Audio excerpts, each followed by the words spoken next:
ನಮಸ್ಕಾರ ಎಲ್ಲರೂ ಹೇಗಿದ್ದೀರಾ? ಹೋಪ್ ಯು ಆಲ್ ಚೆನ್ನಾಗಿದ್ದೀರಾ ಅನ್ಕೊತೀನಿ. ಇವತ್ತು ನಾನು ಬಸವನಗುಡಿ ಕಡಲೆ ಪರಿಷೆಗೆ ಹೋಗ್ತಾ ಇದ್ದೀನಿ. ಇವತ್ತು ಕಡೆ ಕಾರ್ತಿಕ ಸೋಮವಾರ ಆಗಿರೋದ್ರಿಂದ 2 ದಿನ ಕಡಲೆ ಪರಿಷೆ ನಡೆಯುತ್ತೆ ಬಸವನಗುಡಿಯಲ್ಲಿ. ಹಾಗಾಗಿ ಹೋಗಿದ್ದೆ. ಬಟ್ ಇದೇ ಫಸ್ಟ್ ಟೈಮ್ ನಾನು ಹೋಗ್ತಾ ಇರೋದು. ದೇವಸ್ಥಾನಕ್ಕೂ ಅಷ್ಟೇ ಫಸ್ಟ್ ಟೈಮ್ ಹೋಗಿರೋದು. ತುಂಬ ಚೆನ್ನಾಗಿತ್ತು ದೇವಸ್ಥಾನ. ಬನ್ನಿ ಹೋಗಿ ನೋಡೋಣ. ಇಲ್ಲಿ ಬುಲ್ ಟೆಂಪಲ್ ಅಂತ ರಸ್ತೆ ಅಂತ ಇದೆ ನೋಡಿ. ಇಲ್ಲಿಂದ ಪ್ರಾರಂಭವಾಗುತ್ತೆ ನಾವು ಹೋಗಬೇಕಾಗಿರೋದು. ಎಲ್ಲಿ ನೋಡಿದ್ರೂ ನಿಮಗೆ ಕಡಲೆಕಾಯಿ ಹಾಕಿರೋದೇ ಕಾಣಿಸುತ್ತೆ. ಕಡಲೆಕಾಯಿ ಮಾರ್ತಾ ಇರ್ತಾರೆ. ತುಂಬ ಚೆನ್ನಾಗಿತ್ತು. ಬಸವನಗುಡಿಯಲ್ಲಿ ಯಾಕೆ ಕಡಲೆ ಪರಿಷೆ ಮಾಡ್ತಾರೆ ವರ್ಷ ಅದು ಕಾರ್ತಿಕ ಮಾಸದಲ್ಲೇ ಯಾಕೆ ಮಾಡ್ತಾರೆ ಅಂದರೆ ಕೆಲವು ಹಿಂದೆ ವರ್ಷಗಳ ಕಾಲದಲ್ಲಿ ರೈತರಿದ್ದರು. ಬೆಂಗಳೂರಲ್ಲಿ ಇವಾಗ ಸಿಟಿ ಅನ್ಬೋದು, ಬಟ್ ಮುಂಚೆ ಎಲ್ಲ ಬ್ಯಾಂಗ್ಳೂರೆಲ್ಲ ಹಳ್ಳಿ ಥರನೇ ಇತ್ತಲ್ಲ. ಎಲ್ಲರೂ ಅಲ್ಲಿ ವ್ಯವಸಾಯ ಮಾಡ್ತಾಯಿದ್ರು. ವ್ಯವಸಾಯದಲ್ಲಿ ಪರ್ಟಿಕ್ಯುಲರ್ ಆಗಿ ಕಡಲೆಕಾಯಿ ಬೆಳೀತಾಯಿದ್ರು. ವರ್ಷ ಪೂರ್ತಿ ಕಡಲೆಕಾಯಿ ಬೆಳೆದ ಮೇಲೆ ಕೈಗೆ ಬರೋ ಟೈಮ್ಗೆ ಹೊಲದಲ್ಲಿ ಎಲ್ಲ ಕಡಲೆಕಾಯಿ ಆ್ಯಂಡ್ ಎಲ್ಲರ ಒಂದು ಹೊಲದಲ್ಲೂ ಲೈಕ್ ಗೂಲಿ ನುಗ್ಬಿಟ್ಟು ನಾಶ ಮಾಡಿಬಿಡೋದಂತೆ. ಎಲ್ಲ ಅವ್ರಿಗೆ ಇದೇ ಸಿಗ್ತಿರ್ಲಿಲ್ವಂತೆ.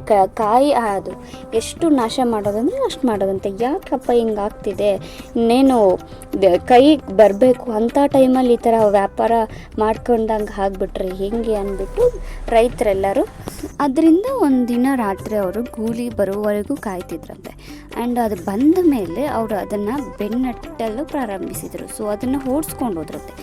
ಗೂಲಿ ಗುಡ್ಡದ ಮೇಲೆ ಬಹಳ ವೇಗವಾಗಿ ಓಡೋಯ್ತಂತೆ. ಅದನ್ನು ಹಿಂಬಾಲಿಸ್ತಾನೆ ಗ್ರಾಮಸ್ಥರೆಲ್ಲರೂ ಹೋಗಿದ್ದಾರೆ. ಬಟ್ ಸ್ವಲ್ಪ ದೂರ ಹೋದ್ಮೇಲೆ ಅದು ಮಾಯವಾಗಿಬಿಟ್ಟಿದೆ ಗೂಲಿ. ಗೂಲಿಯ ಬದಲಿಗೆ ಅಲ್ಲೊಂದು ದೊಡ್ಡ ವಿಗ್ರಹ, ನಂದಿಯ ವಿಗ್ರಹನು ಜನರಿಗೆಲ್ಲ ಕಾಣಿಸ್ಕೊಂತಂತೆ. ಆ ಒಂದು ವಿಗ್ರಹವು ದೊಡ್ಡದಾಗಿ ಬೆಳೆಯಲು ಪ್ರಾರಂಭಿಸಿದಂತೆ. ಈ ವಿಗ್ರಹದ ಮೇಲೆ ಒಂದು ಕಬ್ಬಿಣದ ಪೇಗನ್ನು ಹೊಡೆದಿದ್ದಾರೆ. ಬಿಕಾಸ್ ಅದು ಮುಂದೆ ಬೆಳೆಯದಂತೆ ಇರಲಿ ಅಂತ ಹೊಡೆದಿದ್ದಾರೆ. ಈ ನಂದಿ ವಿಗ್ರಹವು 15 ಅಡಿ ಎತ್ತರ ಮತ್ತು 25 ಅಡಿ ಉದ್ದವಿದೆ. ಆವಾಗಿನಿಂದ ಬಸವನಗುಡಿ ಮತ್ತು ಬುಲ್ ಟೆಂಪಲ್ ಎಂದು ಈ ದೇವಸ್ಥಾನ ಪ್ರಸಿದ್ಧವಾಗಿದೆ. ಬಸವನಗುಡಿ ದೇವಸ್ಥಾನದ ಪರಿಸರದಲ್ಲಿ ರೈತರ ವರ್ಷದ ಮೊದಲ ಕಡಲೆಕಾಯಿ ನೀಡುವ ದಿನವನ್ನು ಕಡಲೆಕಾಯಿ ಪರಿಷೆ ಎಂದು ಆಚರಿಸಿದ್ದಾರೆ. ಆವಾಗಿನಿಂದ ಜನರೆಲ್ಲರೂ ನಮ್ಗೆ ಈ ಥರ ಮತ್ತೆ ತೊಂದರೆ ಆಗ್ದಂಗೆ ಇರಲಿ ಅಂತ ನಾವು ಬೆಳೆಯುವ ಮೊದಲ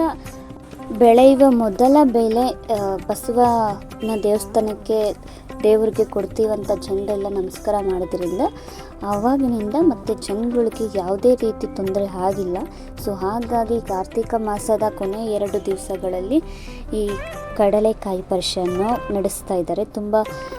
ಪ್ರತಿ ವರ್ಷವೂ ಈ ಕಾರ್ತಿಕ ಕಡೆ ಸೋಮವಾರ 2 ದಿವಸದಂದು ಇಲ್ಲಿ ಕಡಲೆ ಪರಿಷೆ ನಡೆಸ್ತಾರೆ. ಸುಮಾರು ತಮಿಳುನಾಡು, ಸೂರು, ಬೇರೆ ಬೇರೆ ರೀತಿ ಜನರೆಲ್ಲರೂ ವ್ಯಾಪಾರ ಮಾಡೋದಕ್ಕೆ ಕಡಲೆ ಪರಿಷೆ ಹತ್ರ ಬಸವನಗುಡಿಗೆ ಬಂದು ವ್ಯಾಪಾರ ಮಾಡ್ತಾರಂತೆ.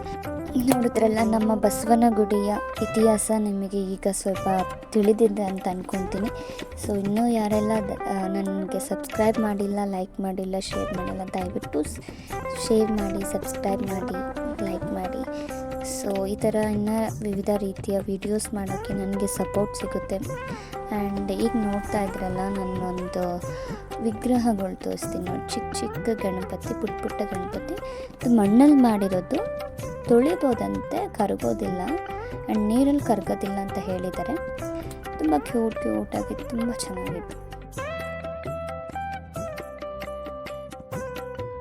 ಅಮ್ಮ, ಇದೇನಿದು? ಸಂತನಂ. ಇದು ಅದು ಮೇಣ, ಜೇನು ಮೇಣ. ಅಂದರೆ ಕುಂಕುಮ ಹಚ್ಕೊಡ್ತಿರಲ್ಲ, ಹಚ್ಚೋ ಮೊದಲು ಅದನ್ನು ಹಚ್ಚಿದ್ರೆ ಕುಂಕುಮ ಬೀಳೋದೇ ಇಲ್ಲ, ನೀವಾಗೆ ಒರೆಸ್ಬೇಕು.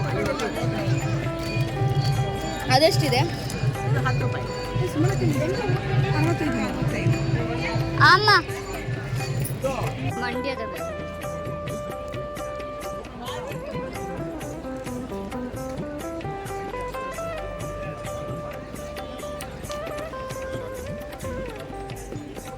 ಟೇಸ್ಟ್ ಮಾಡ್ಬೋದಾ?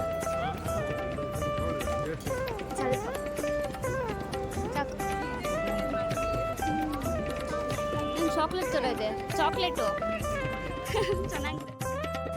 ದರ್ಶನ ಮುಗಿಸ್ಕೊಂಡು ನಾವು ಆಚೆ ಬರೋಷ್ಟಕ್ಕೆ 12 o'clock ಆಗಿತ್ತು.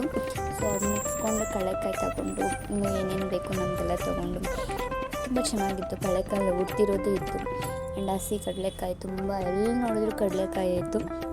It was like crazy. First ಟೈಮಲ್ಲಿ ಹೋಗಿದ್ದು ತುಂಬ ಖುಷಿಯಾಗಿತ್ತು ನನಗೆ.